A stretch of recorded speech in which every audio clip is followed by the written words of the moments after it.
Hi hello Telangana రాష్ట్ర ప్రజలకి నమస్తే గుడ్ మార్నింగ్ శుభోదయం ఈ రోజు మన తెలంగాణ సమాజం తెలుగు దినపత్రికలోని మెయిన్ పేజ్ వార్తా విశేషాలు ఎట్లా ఉంచుదాం సో దయచేసి వ్యూవర్స్ అందరూ వీడియోని లైక్ చేసి ఛానల్ ని సబ్స్క్రైబ్ చేసి వీడియోని మీ యొక్క సోషల్ మీడియా గ్రూప్స్ లో షేర్ చేయవలసిందిగా కోరుతున్నాం వార్తా వివరాల్లోకి వెళ్దాం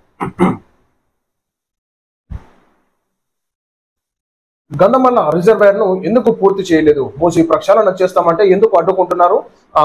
తిరుమలగా యాదగిరిగుట్ట అభివృద్ధి యాదగిరిగుట్టలో యూనివర్సిటీ ఏర్పాటు చేస్తాం పలు అభివృద్ధి పనులకు సీఎం రేవంత్ శంకుస్థాపన అన్నట్టు మనం చూసుకోవచ్చు ఏదైతే నిన్న యాదాద్రి భువనగిరి జిల్లాలోని ఆలయ నియోజకవర్గంలో తిరుకపల్లి మండలం తిరుమరాపూల్ గ్రామానికి మరి భారీ బహిరంగ సభ ఏర్పాటు కార్యక్రమాలు విజయవంతంగా పూర్తి చేసుకోవడం జరిగింది సో దానిలో భాగంగానే గతంలో ఉన్నటువంటి రైతుల ఇబ్బందులను ఉద్దేశిస్తూ రేవంత్ రెడ్డి గారు ప్రసంగించడం జరిగింది అదేవిధంగా ఎమ్మెల్యే బీర్ల ఐలయ్య కూడా ప్రసంగించడం జరిగింది గంధమల్లలో మరి రిజర్వాయర్ ఎందుకు నిర్మించలేకపోయినారు ఈ ప్రజలను మరి రైతులను ఎందుకు కాపాడలేకపోయినారు సో దాని గురించి మాకు ఎన్నో సమస్యలు ఎన్నో విధాలుగా ప్రజలు రావడం జరిగింది సో ఖచ్చితంగా ఈనాడు గంధమల్ల ప్రాజెక్ట్ 600-700 కోట్ల రూపాయల నిధులను విడుదల చేస్తూ మరి నిన్న అక్కడ రేవంత్ రెడ్డి గారు హామీ ఇవ్వడం జరిగింది అదేవిధంగా మనం చూసుకోవచ్చు తెలంగాణ రాష్ట్ర వ్యాప్తంగా నాకు నల్గొండ జిల్లా ప్రజలు ఎంతో మేలు చేసిన వారు రుణపడి ఉంటానన్నట్టుగా రేవంత్ రెడ్డి గారి ప్రసంగం అయితేనేమి బీర్ల ఐలయ్య గారి ప్రసంగం అయితేనేమి మనం చూసుకోవచ్చు చాలా ఉద్దేశపూర్వకంగా ఈనాడు తెలంగాణ రాష్ట్రంలో సమస్యలు గత 10 ఏళ్ల పరిపాలనలో బీఆర్ఎస్ చేసినటువంటి అన్యాయం ఏ విధంగా ఉందో ప్రతి దానిని ఉద్దేశిస్తూ ఈనాడు ఖచ్చితంగా మేము ఈ యొక్క ఆలయ నియోజకవర్గాన్ని వెనుకబడ్డటువంటి నియోజకవర్గం కాబట్టి ఈనాడు ఏ విధమైనటువంటి అభివృద్ధి నోచుకోకపోవడంతో పలు అభివృద్ధి కార్యక్రమాలు రోడ్లకైతేనేమి అదేవిధంగా రిజర్వాయర్లకు అయితేనేమి అధికారిక భవనాలు అయితే నూతనంగా ఏర్పడినటువంటి ఆ మండలాలలో ఉన్నటువంటి అధికారిక భవనాలు అయితేనేమి పోలీస్ స్టేషన్ల నిర్మాణానికి మరి కృషి చేసినట్టుగా రేవంత్ రెడ్డి గారు చెప్పడం జరిగింది అదేవిధంగా తిరుమల తిరుపతి దేవస్థానం బోర్డు ఎట్లా ఏ విధంగా అయితే ఉందో యాదాద్రి టెంపుల్ దేవస్థానంది కూడా సేమ్ అదే విధంగా కొనసాగించడానికి ప్రణాళికలు కూడా రూపొందించినట్టుగా రేవంత్ రెడ్డి గారు చెప్పడం జరిగింది కాళేశ్వరం రిపోర్ట్ త్వరగా బయట పెట్టాలి తత్సారం చేస్తే వదిలే ప్రసక్తి లేదు కంఠంపై తుపాకీ పెట్టిన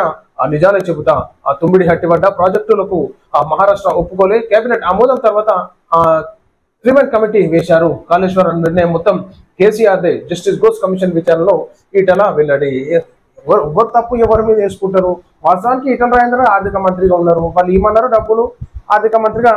ముఖ్యమంత్రిగా చెప్పినాక ఇవ్వకపోతే ఎట్లుంటే ఆర్థిక మంత్రి ఉన్నా సరే ఎవరున్నా సరే కానీ వాళ్ళు ఏమన్నారు ఇచ్చినారు డిజైన్ తోని ఇంజనీర్లతోని దాంతో నాకేం సంబంధం లేదు అని కట్టిరవద్దు పాపం సావాలన్నట్టు కథం కుల్ల కుండ బద్దలు కొట్టేశాడు కాళేశ్వరం రిపోర్ట్ త్వరగా బయట పెట్టాలని రిపోర్ట్ విషయంలో తత్సారం చేస్తే వదిలే ప్రసక్తి లేదని బీజేపీ ఎంపీ ఈటల రాజేందర్ అన్నారు ఈ కథ అంతా జరిగే పని కాదు పోయే పని కాదు ఢిల్లీ సీఎం రేఖా గుప్తాకు బెదిరింపులు దేశ రాజధాని ఢిల్లీ ముఖ్యమంత్రి రేఖా గుప్తాకు చంపేస్తామంటూ బెదిరింపులు వచ్చాయి గుజరాబాద్ లోని పోలీస్ కంట్రోల్ రూమ్ కు అర్ధరాత్రి దుండగుడు ఫోన్ చేసి సీఎం ను హత్య చేస్తామని బెదిరింపులకు పాల్పడ్డారు దీంతో అప్రమత్తమైన అధికారులు ఢిల్లీ సీఎం కు భద్రత కట్టుదిట్టం చేశారు అన్నట్టుగా మనం చూసుకోవచ్చు బెదిరింపు కాల్స్ కొంతమంది ఆకతాయిలు ఉంటారు సో ఆకతాయిలలో కూడా మరి ఏ విధమైనటువంటి వాళ్ళు మనుషులు పూర్తిగా దాన్ని డాటా లాగినాక వాళ్ళ తెలియజేస్తారు ఇక కాళేశ్వరంపై ఈటల డొంక తిరుగుడు అవినీతి జరగలేదన్నట్టుగా వ్యాఖ్యలు కేసీఆర్ తో కుమ్మక్కైనట్లు స్పష్టం మండిపడ్డ CPP PCC chief Mahesh Kumar Goud గారు కాళేశ్వరంపై ఈటల డొంక తిరుగుడు మాటలు మాట్లాడుతున్నారని చెప్పేసి మన మహేష్ కుమార్ గౌడ్ గారు అంటున్నారు అనమాట అంతా వాళ్ళు ఒకటే ఇలా ఏదో డ్రామా ఆడుతున్నారు జరిగినటువంటి అవినీతి మరి ఎవరు చేసినట్టు కోట్ల రూపాయల డబ్బులను ఎవరు మింగినట్టు అన్నట్టు మహేష్ కుమార్ గౌడ్ గారు ప్రస్తావన అన్నమాట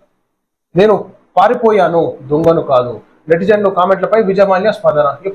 దొంగ కాకపోతే ఎందుకు పారిపోతావు నాయన వచ్చి విచారణకు ఎదుర్కోవాలి కదా ఏమైంది ఏం కథ జరిగింది ఏం దోసుకున్నావు ఏం తిన్నావు ఏం దాచిపెట్టినావు ఇదంతా బయట పడుతుంది బ్యాంకులకు 1000 కోట్ల ఎగవేసి విదేశాల్లో దాక్కున్న బిలియనీర్ విజయ్ మాల్యా ఓ ప్యాడ్ కాస్ట్ లో మాట్లాడుతూ కీలక వ్యాఖ్యలు చేశారు మనీ లాండరింగ్ కేసులో అరెస్ట్ అయ్యే పరిస్థితులు ఉన్నాయి కాబట్టి తాను భారత్ ను వీడానని పేర్కొన్నారు దొంగతనం చేయలేదని అసలు దొంగతనం ఎక్కడ జరిగిందని ప్రశ్నించారు తాను భారత్ నుంచి పారిపోయానని కానీ దొంగను కానని అన్నారు భారత్ నుంచి వెళ్లిపోయినందుకు నన్ను దేశం నుంచి పారిపోయిన వ్యక్తి అని పిలవండి కానీ దొంగ అని ముద్ర వేయకండి అన్నట్టు కింగ్ ఫిషర్ ఎయిర్లైన్స్ రవాణా విషయంలో మోసం చేసినట్లు విజయ్ మాల్యా ఆరోపణలు ఎదుర్కొంటున్నారు అందరు శుద్ధ పూసలే నాయన ఎవరు తప్పు చేసినానో ఒప్పుకుంటారు బనకచెర్లపై బీఆర్ఎస్ తరఫున సుప్రీంలో కేసు వేస్తాం అబద్ధాలతో కాలం గడుపుతున్న సీఎం మంత్రులు. ఏపీ గోదావరి కృష్ణాలు దోచుకుంటున్న కళ్ళు తెరవరు. కేంద్రంతో పోరాటం చేయకుండా బీజేపీ సైలెంట్ అయ్యింది. ఉద్యోగులకు డిఏపై కేబినెట్ లో ఇంతగా చర్చల. ప్రభుత్వ తీరుపై మండిపడ్డ హరీష్ రావు అన్నట్టు మనం చూసుకోవచ్చు ముచ్చట. అబద్ధాలకు బ్రాండ్ అంబాసిడర్ రేవంత్ రెడ్డి అనుకున్నాం, కానీ ఆయన మించిన తాత అయ్యిండు ఉత్తమ్ కుమార్ రెడ్డి అని సిద్దిపేట ఎమ్మెల్యే హరీష్ రావు విమర్శించారు. ఏదైతే ఈనాడు నీటి జలాలను తరలించుకుపోతుంది, బంకచర్ల నిర్మాణాలు అయితేనేమి, సో రాష్ట్ర ప్రభుత్వం ఎందుకు